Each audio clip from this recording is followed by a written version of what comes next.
প্রিয় ছাত্রছাত্রী সাজবাদী চ্যানেলে সবাইকে স্বাগত। সামনে যে আমাদের পরীক্ষা আছে সেই পরীক্ষার সাফল্য কামনা করছি এবং সেই সাফল্য কামনা করার পাশাপাশি যে বিষয়গুলি তোমাদের সামনে তুলে ধরছি অধ্যায় অধ্যায় ক্লাস 12-এর আজকের সপ্তম অধ্যায়ের তেমনি গুরুত্বপূর্ণ একটি বিষয় তোমাদের সামনে আলোচনা করব। বিষয়টা হচ্ছে জোট নিরপেক্ষ আন্দোলন কি। আজকের ভিডিওতে শুধুমাত্র সেইটুকু আলোচনা করব। এর তিনটে পার্ট আমরা তৈরি করব। জোট নিরপেক্ষ আন্দোলন কি, জোট নিরপেক্ষ আন্দোলনের উদ্দেশ্য কি, জোট নিরপেক্ষ আন্দোলনে ভারতের ভূমিকা কি, এই টোটাল বিষয়টা আমরা তিনটে পার্টে তোমাদের সামনে তুলে ধরব এই চ্যানেলের পক্ষ থেকে। আশা করি তোমরা ভিডিওটি শেষ পর্যন্ত দেখবে। ভালো লাগলে অবশ্যই কমেন্টস করবে, খারাপ লাগলেও কমেন্টস করবে যে স্যার এই কারণের জন্য খারাপ লাগছে, সেটাও কমেন্টস করবে। তাহলে আমাদের ভুল বা আমার ভুল সেটা আমি শুধরে নেওয়ার চেষ্টা করব। তাহলে চলে এসো। প্রথমে হচ্ছে জোট নিরপেক্ষ মানে কি। জোট মানে কি? জোট মানে কয়েকটি মানুষের, কয়েকটির গোষ্ঠীর সংগঠন, তাই তো? কয়েকটা গোষ্ঠী, যেমন মনে করো আমি, তুমি, অন্যেরা, তৃতীয় শ্রেণী, তৃতীয় জন বা চতুর্থ জন মিলে আমরা একটা কি করলাম, একটা সংস্থা করলাম। সেই সংস্থা হলো, এটা হলো একটা জোট। ঠিক তেমনি ভারতবর্ষ, যুগোস্লাভিয়া, মিশর, এই রকম যে বিভিন্ন দেশগুলো মিলে যদি নিজেদের মধ্যে একটা সংগঠন তৈরি করে সেটা কিন্তু হয় জোট। এবার হচ্ছে নিরপেক্ষ মানে কি। নিরপেক্ষ মানে মনে করো এই একটা জোট হচ্ছে, আর একটা ভারত, পাকিস্তান, বাংলাদেশ, নেপাল, ভুটান মিলে আর একটা জোট হলো মনে করো। এবার তোমার দেশের নাম হচ্ছে মনে করো শ্রীলঙ্কা। তুমিও এই জোটে নেই, এই জোটেও নেই, তুমি কোনো জোটে গেলে না। তুমি কি থাকলে? তুমি শ্রীলঙ্কা, তুমি এইখানে নিরপেক্ষ থাকলে, অর্থাৎ কোনো জোটে গেলে না। কোনো জোটে না থেকে নিজে নিরপেক্ষ থাকলে, এই জোটেও গেলে না, এই জোটে গেলে না, দুটো জোটকেই তুমি নস্যাৎ করলে এবং স্বাধীনভাবে তুমি থাকলে, তখন এটা হবে নিরপেক্ষ। এবং নিরপেক্ষ জোটে না থাকার জন্য নিরপেক্ষ জোট নামে তুমি পরিচিতি লাভ করলে। তাহলে আমরা এইখানে আজকের আলোচনা করব এই যে জোট নিরপেক্ষ, অর্থাৎ কোনো জোটে না গিয়ে কোন কোন দেশগুলো নিরপেক্ষ থাকলো, আমরা আজকের এই ভিডিওতে শুধু সেইটুকু আলোচনা করব। দেখো, এই জোট নিরপেক্ষ নীতি, এই নীতিটার প্রবক্তা হলেন ভারতের জওহরলাল নেহেরু। তোমরা দেখেছো, ইনি রূপকার বা উদ্যোক্তা বা প্রতিষ্ঠাতা জওহরলাল নেহেরু। এই জওহরলাল নেহেরু দ্বিতীয় বিশ্বযুদ্ধের পর, অর্থাৎ 1939 সালে প্রথম বিশ্বযুদ্ধ হচ্ছে, 1945 সালে আমরা জানি 6 আগস্ট হিরোশিমা, 9 আগস্ট নাগাসাকিতে বোমা পড়ে এবং তারপরে দ্বিতীয় বিশ্বযুদ্ধ শেষ হয়। এই দ্বিতীয় বিশ্বযুদ্ধ শেষের পর আমরা দেখব পৃথিবীতে এশিয়া মহাদেশ, আফ্রিকা মহাদেশ এবং ল্যাতিন আমেরিকার কিছু কিছু দেশগুলো সদ্য স্বাধীন হয়েছিল।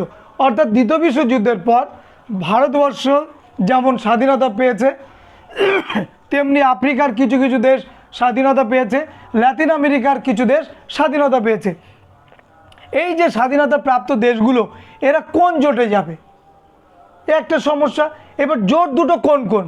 একটা হচ্ছে রাশিয়ার একটা জোট, সে তার সাম্যবাদী জোট গঠন করলো রাশিয়া। আরেকটা জোট গঠন করেছিল আমেরিকা দ্বিতীয় বিশ্বযুদ্ধের পর আমেরিকা একটা জোট গঠন করেছিল। তারা কারা? তার হচ্ছে পুঁজিবাদী, ধনতান্ত্রিক মতাদর্শে বিশ্বাসী যে সমস্ত দেশ, সেই সমস্ত দেশ নিয়ে আমেরিকা জোট গঠন করলো। রাশিয়ার সাম্যবাদী ভাবধারা, সমান অধিকারবাদের নীতি নিয়ে রাশিয়া সে তার একটা জোট গঠন করলো। তাহলে রাশিয়া যখন জোট গঠন করবে, আমেরিকা বসে থাকবে না। কারণ পৃথিবীতে দ্বিতীয় বিশ্বযুদ্ধের পর আমরা দেখছি পৃথিবীতে দুটি শক্তিশালী রাষ্ট্র, এক নম্বর হচ্ছে রাশিয়া, 2 নম্বর হচ্ছে আমেরিকা। এই দুটো শক্তিশালী রাষ্ট্র নিজেদের আধিপত্য বিস্তার করবার জন্য পৃথিবীতে তার সাম্যবাদী ভাবধারা নিয়ে রাশিয়া তার দেশগুলোতে, অন্যান্য দেশগুলোতে তার প্রভাব ফেলছে। ঠিক তেমনি আমেরিকা পিছিয়ে ছিল না, সেও পুঁজিবাদী ধ্যান ধারণা নিয়ে পৃথিবীতে অন্যান্য দেশের ওপরে তার মতাদর্শ চালিয়ে তার দলের পক্ষে লোক আনার চেষ্টা করছে। এই মাঝখানে পড়ে যে দেশগুলো দ্বিতীয় বিশ্বযুদ্ধের পর স্বাধীন হলো, এশিয়া মহাদেশের দেশ, আফ্রিকা মহাদেশের দেশ এবং লাতিন আমেরিকার যে দেশগুলো, তারা কোন দিকে যাবে? আমেরিকার দিকে যাবে না রাশিয়ার দিকে যাবে? কোন দিকে যাবে তারা? তারা কিন্তু কোনো দিকে গেল না এবং না গিয়ে তারা কিন্তু নিজেরা স্বাধীনভাবে থাকলো। এই যে স্বাধীনভাবে থাকবো কোনো দিকে না গিয়ে, এই চিন্তাভাবনাটা প্রথম যিনি নিয়ে আসলেন তিনি হচ্ছেন জওহরলাল নেহরু। সঙ্গে ছিলেন কে? আরও 25টা দেশ। এই যে আমরা নিরপেক্ষ থাকবো, কোনো দেশের সঙ্গেই আমরা যাব না, আমরা নিজেরাই নিরপেক্ষ থাকবো, এই বিষয়ে জওহরলাল নেহরুর সঙ্গে শুধু জওহরলাল নেহরু নয়, আরও 25টি দেশ কিন্তু এইখানে আমরা দেখব তারা কিন্তু এইখানে সাড়া দেবে এবং তারা কোনো পক্ষে যাবে না, আমেরিকার দিকেও যাবে না, সোভিয়েত রাশিয়ার দিকেও যাবে না। তারা কারা? তারা এই 25টা দেশ।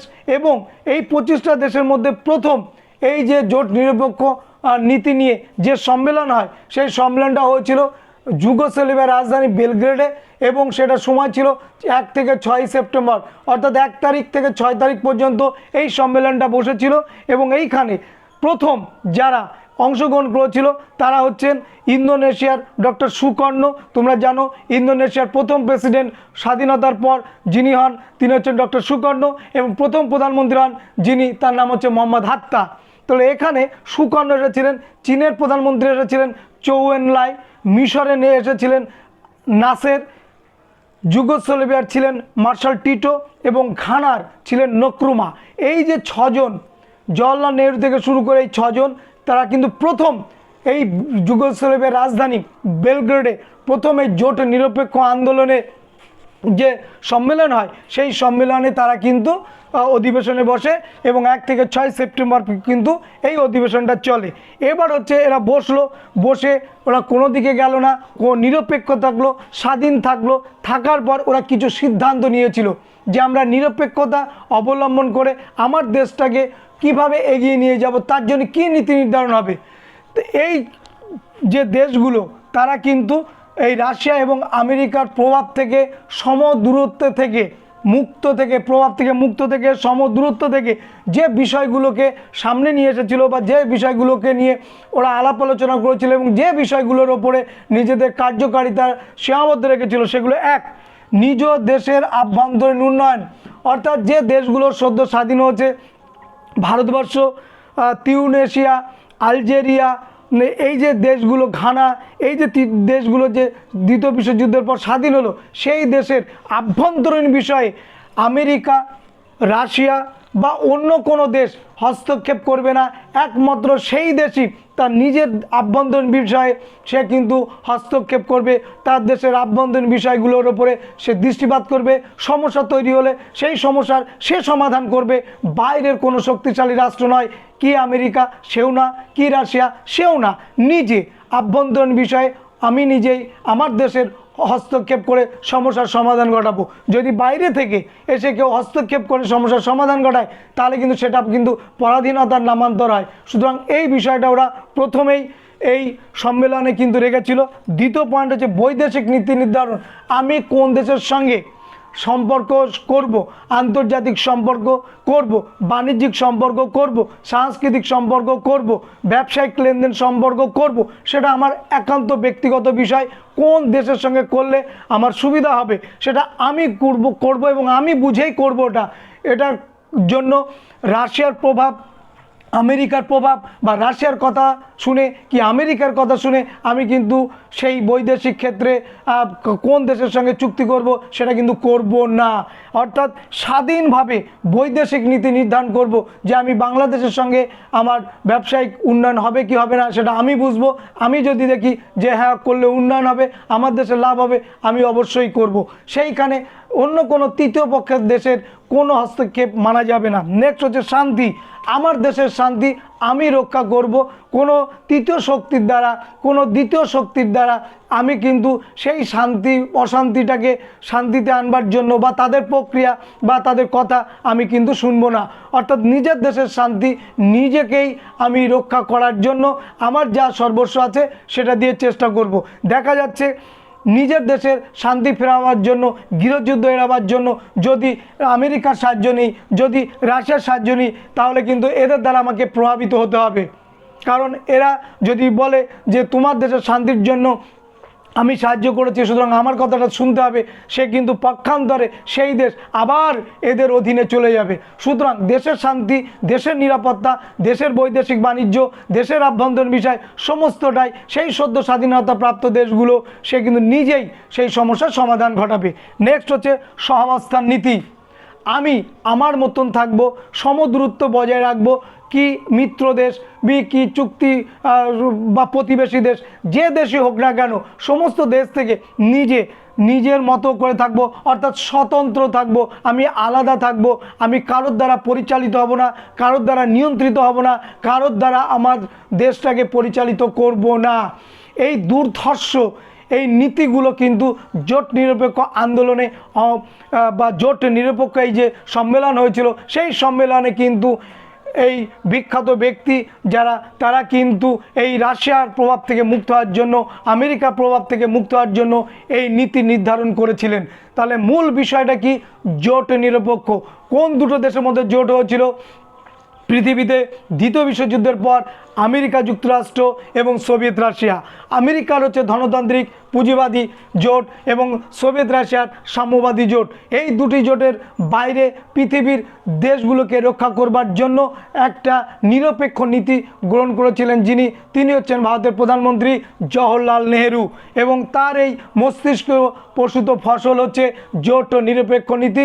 যে জোট নিরপেক্ষ নীতিতে প্রথমে 25টা দেশ অংশগ্রহণ করে, পরবর্তীকালে আমরা দেখব জোট নিরপেক্ষ আন্দোলন বিভিন্ন জায়গায় তার সম্মেলন হয়েছে এবং পৃথিবীর বেশিরভাগ দেশ এই নীতি গ্রহণ করেছে, কারণ এর গ্রহণযোগ্যতা ছিল দুর্ধর্ষ এবং এর গ্রহণযোগ্যতা ছিল বাস্তবসম্মত। এবং এশিয়া, আফ্রিকা, লাতিন আমেরিকা এই যে দ্বিতীয় বিশ্বযুদ্ধের পর এই সদ্য স্বাধীনতাপ্রাপ্ত দেশগুলোকে রক্ষা করবার ক্ষেত্রেও জোট নিরপেক্ষ নীতি প্রয়োজন ছিল। সুতরাং আজকের এই ভিডিওতে আমি আশা করছি জোট নিরপেক্ষ কি, জোট নিরপেক্ষ আন্দোলন কত সালে হয়েছিল, জোট নিরপেক্ষ আন্দোলনের রূপকারকে, জোট নিরপেক্ষ আন্দোলনে প্রথমে কটি দেশ বেলগ্রেড সম্মেলনে বসেন, জোট নিরপেক্ষ আন্দোলনের নীতিগুলো কী ছিল, জোট নিরপেক্ষ আন্দোলনে কোন কোন দেশগুলোকে রক্ষা করবার জন্য হয়েছিল এবং জোট নিরপেক্ষ আন্দোলন কোন দুটো দেশকে বাদ রেখে অন্যান্য দেশগুলোকে রক্ষা করবার জন্য তারা উদ্যোগ নিয়েছিল। এই সমস্ত বিষয়টা কিন্তু এই বোর্ডটা যদি দেখো আমি চক আউট করে দিয়েছি এবং যে বক্তব্যটা বললাম আশা করি তোমরা বুঝতে পেরেছো। যদি বুঝতে পেরে থাকো অবশ্যই এই প্রশ্নটা করবে, কারণ এই প্রশ্নটা এবার 2024-এর জন্য খুব গুরুত্বপূর্ণ। আমাদের দেখা হবে জোট নিরপেক্ষ আন্দোলনের উদ্দেশ্য নিয়ে যে ভিডিও নিয়ে আসবো সেই ভিডিওতে। সবাইকে ধন্যবাদ।